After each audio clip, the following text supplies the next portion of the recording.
السلام علیکم ورحمۃ اللہ وبرکاتہ۔ آپ سب حضرات کیسے ہیں؟ میں بھی خیریت سے ہوں انشاءاللہ۔ آج پھر سے لوٹ چلیں ہمارے ویڈیو کی طرف، اور آج کا جو ہمارا ٹاپک ہے وہ ہے ماں باپ کی خدمت، ماں باپ کا مقام۔ میرے دوستوں، بھائیو، بزرگوں، ہم سب نے بہت سارے بیانات سنے ہوں گے جس میں ماں کی خدمت کے بارے میں اور ماں باپ کی خدمت کے بارے میں ہم نے سنا ہوگا، تو اسی پر چند باتیں کرنی ہیں ماں باپ کی خدمت کے اوپر۔ میرے دوستوں، بھائیو، بزرگوں، اللہ رب العزت نے ہم کو بہت بڑی نعمت دی ہے ماں باپ کی شکل میں۔ ماں باپ جو ہیں وہ ایک بچے کے لیے اپنا سب کچھ لگا دیتے ہیں۔ ماں باپ کا اللہ نے بہت بڑا مقام رکھا ہے قرآن پاک کے اندر بھی۔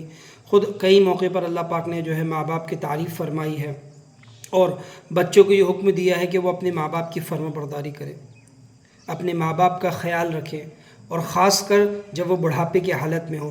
جس طرح سے ماں باپ اپنے بچوں کی کیئر کرتے ہیں، ماں باپ اپنے بچوں کی دیکھ بھال کرتے ہیں، اسی طرح بچوں کو بھی چاہیے کہ جب ماں باپ بڑھاپے کی حالت میں آ جائیں تو ان کے ساتھ اچھا برتاؤ کریں، اچھا رویہ رکھیں، ان کے ساتھ جو ہے بہت زیادہ نرمی سے گفتگو کریں۔ مگر میرے بھائیوں، بزرگوں، ہمارے معاشرے کے اندر ہم آج کل جو ہمارا جو سوسائٹی ہے، جو ہمارا سسٹم ہے، جو ہمارا کلچر ہے، اس میں دیکھنے میں یہ آتا ہے کہ ماں باپ کی قدر نہیں ہوتی ہے۔ بچہ جب جوان ہوتا ہے تو پھر جو ہے جب تک وہ بچہ رہتا ہے، جب تک وہ چھوٹا رہتا ہے، جب تک تو وہ بہت زیادہ ان کے ڈپینڈنسی رہتی ہے، اپنے ماں باپ پر ڈپینڈ رہتا ہے۔ جب وہ انڈیپینڈنٹ ہو جاتا ہے، جب وہ بالکل ماں باپ سے اپنا کاروبار، اپنا بزنس، اپنا گھر بار چالو کر دیتا ہے، تو اس کا جو رویہ ہوتا ہے ماں باپ کے ساتھ بہت ہی زیادہ خراب ہوتا ہے۔ وہ اپنے ماں باپ کو کچھ نہیں سمجھتا، انہیں گال و گلوچ کرنا، انہیں مارنا پیٹنا بھی کئی موقع پر دیکھا گیا ہے۔ تو اس طرح کے واقعات میرے بھائیوں بہت ہی خراب واقعات ہیں۔ ہم جس مذہب کو فالو کرتے ہیں، اسلام، اس میں یہ بتایا گیا ہے کہ تمہارے ماں باپ جو ہیں وہ تمہارے بہترین، تمہارے لیے جزائے خیر ہیں، بلکہ تمہارے باپ کے پیروں کے تمہارا باپ جو ہے وہ جنت کے دروازوں میں سے ایک دروازہ ہے، اور تمہارے ماں کے پیروں کے نیچے جنت ہے۔ میرے بھائیوں، اپنے ماں باپ کو ناراض کر کے کوئی جنت میں داخل نہیں ہو پائے گا۔ تو اسلام نے اس بارے میں بہت ساری حدیثیں، بہت سارے واقعات ہمارے سامنے ہیں جو ہمیں اس بات کی تلقین کرتے ہیں کہ ہمیں اپنے ماں باپ کے ساتھ کیسا رہنا ہے۔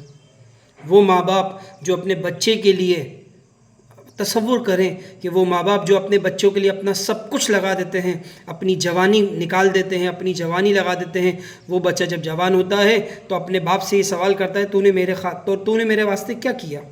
تو نے میرے لیے کیا کیا؟ میرے بھائی، افسوس ہے ہماری زندگی پر اگر ہم اپنے ماں باپ کی قدر نہ کر سکے تو۔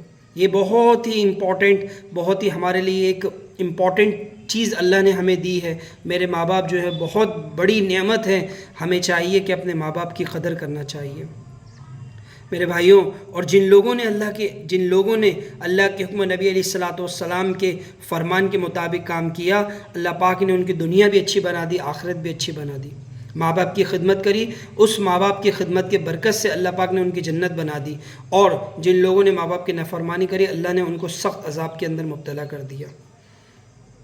تو میرے بھائیوں، بزرگوں، ایک صحابی ہیں جن کا نام ہے حضرت علقمہ رضی اللہ عنہ، صحابی رسول۔ آپ سمجھ سکتے ہیں صحابی کا کیا مقام ہوتا ہے، کہ صحابی رسول ہے اور موت کا وقت ہے اور کلمہ نصیب نہیں ہو رہا۔ آپ سوچیں، تصور کریں کہ صحابی کا کتنا مرتبہ ہوتا ہے۔ اللہ کے رسول نے، اللہ پاک نے فرمایا وَقُلًّا وَعَدَ اللَّهُ الْحُسْنَى، اے میرے نبی، آپ کے تمام صحابہ جنتی ہیں، اور ان میں صحابی ہیں، اور موت کا آخری وقت ہے اور کلمہ نصیب نہیں ہو رہا۔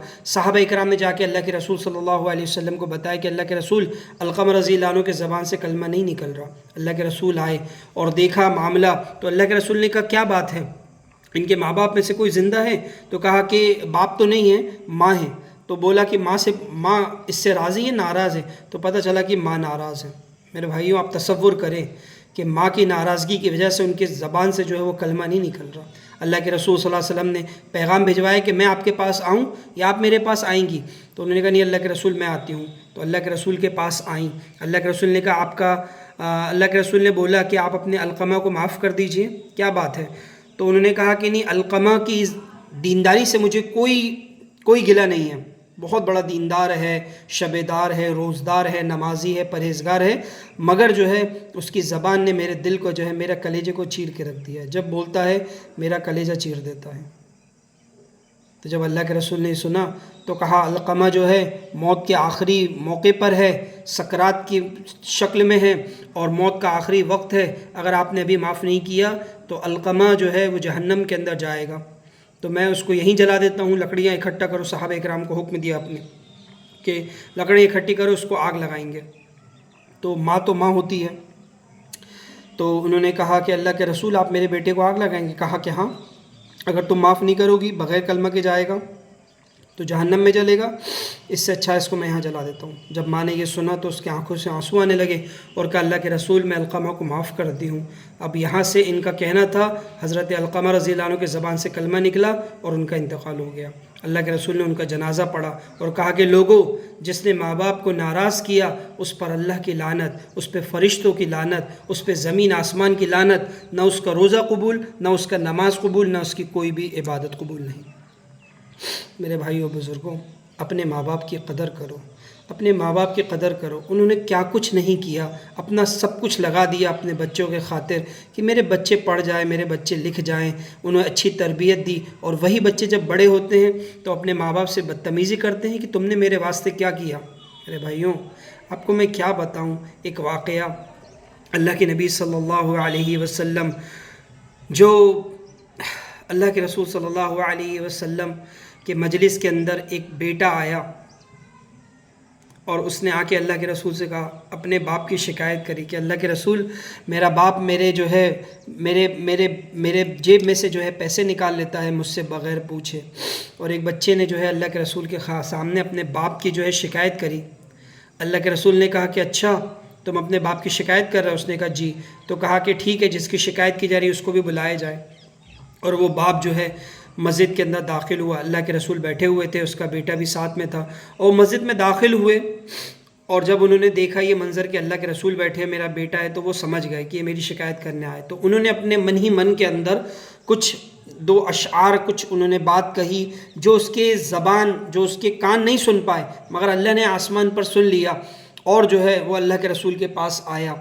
اب اللہ کے رسول کے اوپر اللہ پاک نے وحی بھیجی کہ اے محمد رسول اللہ صلی اللہ علیہ وسلم، پہلے اس بندے سے پوچھئے، اس شخص سے پوچھئے وہ کیا کلمات تھے جو اس نے کہے، اس کے کان نہیں سن پائے، اس کے دل میں خیال آیا تھا اور میں نے عرش پر سن لیا، پہلے اس کو بولیے کہ وہ کلمات کہے۔ تو اس اللہ کے رسول نے اس آدمی سے، اس بوڑھے شخص سے کہا کہ تم نے مسجد میں داخل ہوتے وقت جب دیکھا تو تم نے کیا کلمات کہے تھے وہ بتاؤ۔ تو اس نے کہا قربان جاؤں میں آپ کے رب پر، وہ کلمات تو میرے کان بھی نہیں سن پائے تھے، میرے دل میں ایک ذرا سا خیال آیا تھا اور آپ کے رب نے جو ہے وہ عرش پر سن لیا۔ تو اللہ کے رسول نے کہا بتاؤ۔ تو کہا اللہ کے رسول، اس چند اشعار لکھے ہیں کتابوں کے اندر، وہ پورے تو مجھے نہیں یاد ہیں، بس اس کا ایک تھوڑا سا ترجمہ میں کر دیتا ہوں، جس میں اس نے لکھا کہ اللہ کے رسول جب میں مسجد میں داخل ہوا تو میں نے دیکھا میرا بیٹا میری شکایت کر رہا ہے، تو میرے دل کے اندر خیال آیا کہ یہ میرا بیٹا جس کو پالنے کے خاطر میں نے اپنا سب کچھ لگا دیا، میں نے اپنی ساری جمع پونجی اس کے اوپر لگا دی تاکہ میرا بچہ جو ہے وہ اچھے سے پڑھے، میں خود گیلے میں سویا اور اس کو میں نے سوکھے میں سلایا، میں نے اس کے لیے کیا کچھ نہیں کیا، دن رات ایک کر دیا، خود میں بھوکا رہتا تھا اس کو کھلاتا تھا، خود میں پیاسا رہتا تھا اس کو پلاتا تھا، میں نے اپنے پورے بدن کا جو گوشت ہوتا ہے، اپنا جو میرے بدن کا جو خون ہوتا ہے وہ سب میں نے اس کے اندر سینچ دیا، اور میری ہڈیاں جو ہے وہ کمزور ہوتی گئی اور یہ جوان جو ہے ہوتا گیا، میرا سارا ہڈیوں کا رس جو ہے وہ نکل کے وہ اس کے اندر چلا گیا اور یہ پروان چڑھتا رہا، یہ جوان ہو گیا اور میں بڑھاپے کو پہنچ گیا اور میں ضعیف ہوتا گیا، میری کمر جھکتی گئی، اس کی کمر سیدھی ہوتی گئی، یہ جوان ہوتا گیا، اور آج میں دیکھ رہا ہوں کہ میرا بیٹا جو ہے وہ میری شکایت کر رہا ہے۔ میرے بھائیوں بزرگوں، اس کے جو کلمات تھے، اللہ کے رسول صلی اللہ علیہ وسلم زار و قطار رونے لگے، اللہ کے رسول رونے لگے، وہ بوڑھا رونے لگا، تو اللہ کے رسول نے اس کو کہا کہ تو اور تیرا سب کچھ تیرے باپ کا ہے، تو اور تیرا سب کچھ تیرے باپ کا ہے۔ میرے بھائیوں ذرا تصور کریں کہ آخر کیا معاملہ ہے کہ ہم لوگ ماں باپ کی قدر نہیں کرتے، ہمیں کیا احساس نہیں ہے کہ انہوں نے ہمارے لیے کیا کچھ نہیں کیا؟ ہمارے ماں باپ خود اپنی خوشیوں کو چھوڑ کر جو ہے انہوں نے ہمیں خوشیاں دی۔ تو میرے بھائیوں بزرگوں، ہمیں چاہیے کہ اپنے ماں باپ کی قدر کریں، اور اگر ہم اپنے ماں باپ کی قدر کریں گے تو اللہ اس کا ہمیں صلہ دیں گے، اللہ کے نبی صلی اللہ علیہ وسلم جو ہے معراج پر گئے، آپ نے قرآن کی تلاوت سنی، تو قرآن کی تلاوت آپ نے پوچھا فرشتے سے یہ قرآن کی تلاوت یہاں کس کی ہے، کون کر رہا ہے؟ تو کہا حارثہ بن نعمان ہے۔ حارثہ کا حارثہ تو ابھی مدینہ کے اندر ہے، تو اس کی قرآن کی آواز یہاں کیسے آ رہی؟ وہ تو زندہ ہے کہ اللہ کے رسول حارثہ بن نعمان نے اپنے ماں کی ایسی خدمت کری ہے، اپنی ماں کی ایسی خدمت کری ہے کہ حارثہ جب قرآن پڑھتا ہے اللہ پاک کہتے ہیں ساری جنت کو سناؤ۔ میرے بھائیوں سوچیں، آپ تصور کریں اللہ نے کتنا انعام رکھا ہے ماں باپ کی خدمت کے اوپر۔ اسی طرح سے ایک صحابی ہیں ایک صحابی ہیں جن کے بارے میں آتا ہے اویس قرن کے رہنے والے تھے، کہ ان کے بارے میں آتا ہے انہوں نے ماں باپ کی ایسی خدمت کری ہے کہ کل قیامت میں جب یہ جائیں گے تو اللہ پاک جو ہے ان سے کہیں گے، وہ 10 لوگ جن کے بارے میں جہنم کا فیصلہ ہو جائے گا، اویس قرنی سے کہا جائے گا کہ یہ 10 لوگ ہیں جن کے بارے میں جہنم کا فیصلہ ہو گیا ہے، ان سب پر آپ اپنی انگلیاں رکھیے اور چلاتے رہیے، جہاں تک آپ کی انگلی جائے گی ان تمام لوگوں کو میں معاف کر دوں گا۔ کیوں؟ تو آپ نے ایسی ماں کی خدمت کری ہے۔ اویس قرنی کی خدمت کرنے کے بنا پر اللہ پاک نے جو یہ مقام رکھا ہے ان کا، کہ ان کو جو ہے اللہ پاک نے یہ مقام رکھا ہے کہ جہاں ان کی انگلیوں کا اشارہ ہوتا جائے گا اللہ پاک ان لوگوں کی مغفرت کرتے جائیں گے۔ یہ مقام ان کو کیسے ملا؟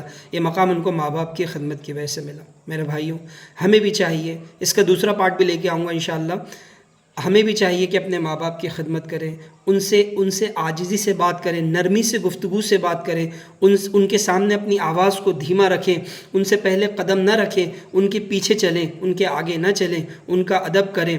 کیونکہ میرے بھائیوں بزرگوں لکھا ہے کتابوں کے اندر کہ باپ جو ہے وہ جنت کے دروازوں میں بہترین دروازہ ہے۔ باپ کی رضا سے ہی جنت کا دروازہ کھلے گا، باپ کے ناراضگی سے جنت کا دروازہ نہیں کھلے گا، اور ماں کے پیروں کے نیچے جنت ہے۔